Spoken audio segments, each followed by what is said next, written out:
খেতে মজা কিন্তু করতে ঝামেলা, এরকম অনেক রেসিপি থাকে। তার ভিতরে কাচ্চি বিরিয়ানিটা অন্যতম। আমি আজকে কাচ্চি বিরিয়ানিটা এতটাই শর্টকাটে করে দেখাবো, রেসিপিটা দেখার পরে নিজেরাই অবাক হয়ে যাবেন।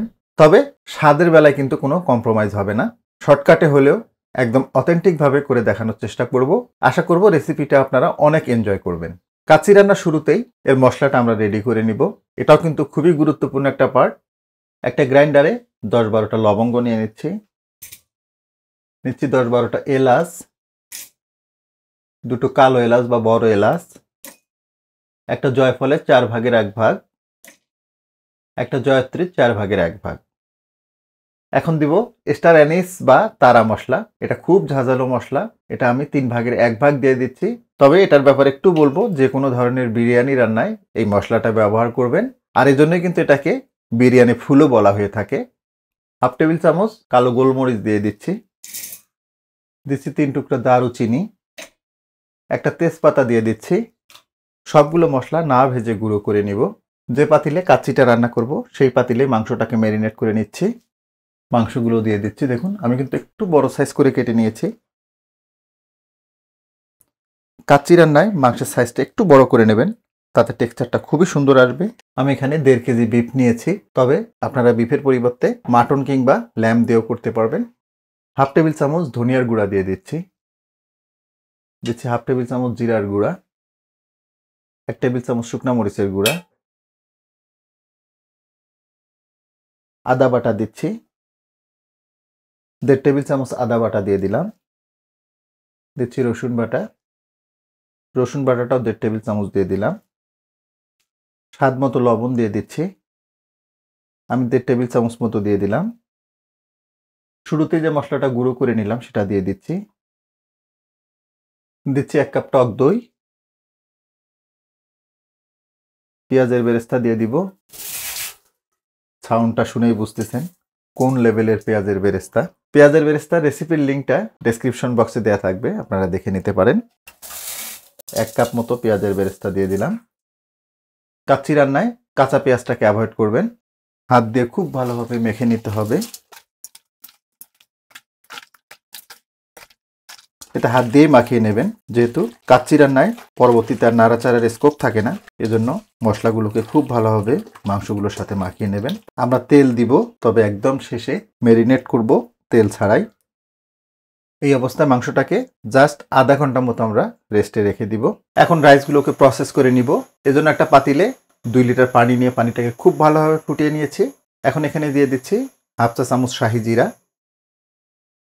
দিচ্ছি লবণ। লবণটা এমনভাবে দেবেন যাতে রাইসটা সেকে নেওয়ার পরে রাইসে পর্যাপ্ত লবণটা থাকে। 1 টেবিল চামচ মতো রান্নার তেল দিয়ে দিচ্ছি। রান্নার তেলটা দিলে রাইসগুলো খুব ঝরঝরে হবে। আমি এখানে 1 কেজি বাসমতি চাল নিয়েছি, চালটা দিয়ে দিচ্ছি। চালটার ব্যাপারে একটু বলি আপনাদের। কাচ্চি রান্নায় কমন কমপ্লেইন রাইসগুলো ভেঙে যায়। রাইসটা 2টা কারণে ভাঙে। প্রথমত, রাইসটা আমরা জাস্ট ধুয়েই সিদ্ধ করতে দিয়ে দিই, এটা করা যাবে না। রাইসগুলোকে কমপক্ষে আধা ঘন্টা পানিতে ভিজিয়ে রাখবেন, দেন পানিটা ঝরিয়ে নেবেন, এরপরে রাইসটাকে সিদ্ধ করে নেবেন। আরও একটা বিষয় আছে যেটা একটু পরে ব্যাখ্যা করব আপনাদের। তবে বলে রাখি, রাইসগুলোকে কিন্তু একদম ফুল কুক করা যাবে না, 70 to 80% কুক করতে হবে। এখানেও একটু প্রবলেম থাকে যে কিভাবে বুঝবো 70 to 80% কুক হয়েছে, সেটাও দেখাবো আপনাদের। দেখুন রাইসগুলো আমাদের 70 to 80% কুকড হয়ে গেছে। যেমনটা বলতেছিলাম, কেমন করে বুঝবেন যেটা 70 to 80% কুকড হয়েছে? যখন এরকম চালটা ট্রান্সপারেন্ট হয়ে যাবে এবং ভিতরের শ্বাসটা দেখা যাবে, তখন বুঝবেন যে এটা 70 to 80% কুকড হয়ে গেছে। আর শুরুতে যেমনটা বলতেছিলাম, রাইস যে ভেঙে যায় সেটার দ্বিতীয় কারণটা হচ্ছে যে যদি আমরা রাইসটাকে এরকম পর্যাপ্ত সিদ্ধ করে না নিই, যখন এটা বিরিয়ানি রান্না করবেন তখন কিন্তু এই রাইসগুলো ভেঙে যায়। তো এটা হয়ে গেছে, আমরা নামিয়ে নিচ্ছি। মাংসটা আধা ঘন্টার মতো আমরা ম্যারিনেট করে নিয়েছি। বেরেস্তা করার পরে যে তেলটা ছিল সেখান থেকে হাফ কাপ তেল দিয়ে দিচ্ছি।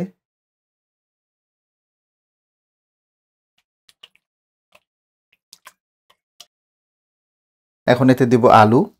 আলুগুলোকে জর্দা রং মাখিয়ে একটু ভেজে নিয়েছি। 10-12টা আলু বোখারা দিয়ে দিব। 2 টেবিল চামচ মতো কিশমিশ দিয়ে দিব। 10-15টা কাজু বাদাম দিয়ে দিব।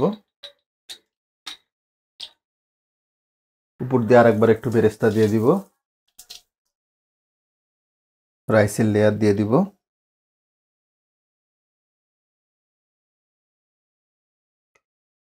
দেখুন রাইসগুলো কতটা ঝরঝরে, কেউ কিন্তু কারো গায়ে লাগছে না, যেহেতু আমরা তেল দিয়েছিলাম। টপিংটা করা হয়ে গেল। 1 কাপ পানিতে হাফ কাপ গুঁড়ো দুধ আমি গুলিয়ে নিয়েছি।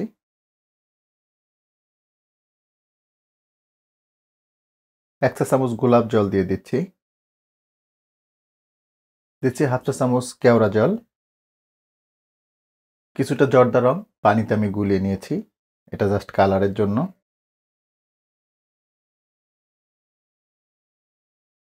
ফাইনালি দিচ্ছি ঘি।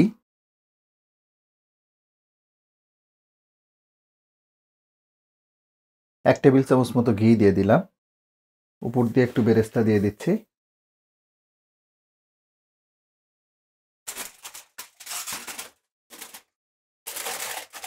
একটা ফয়েল পেপার দিয়ে দিলাম।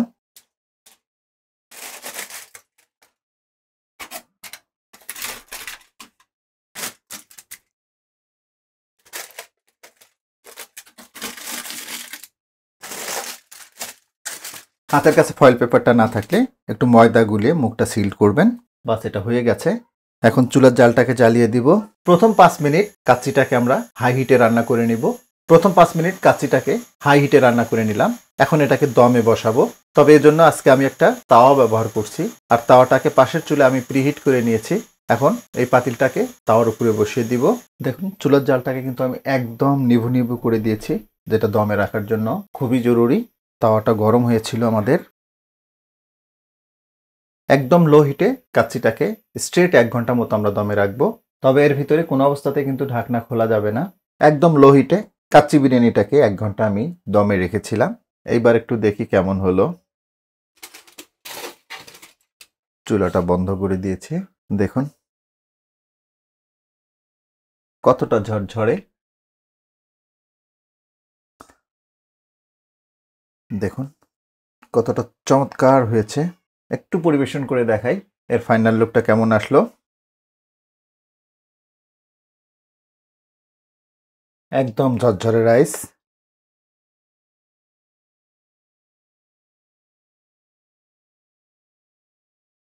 দেখুন এবার ফাইনাল লুকটা দেখে বুঝতেছেন কাচ্চি বিরিয়ানিটার টেস্টটা কোন লেভেলের হবে।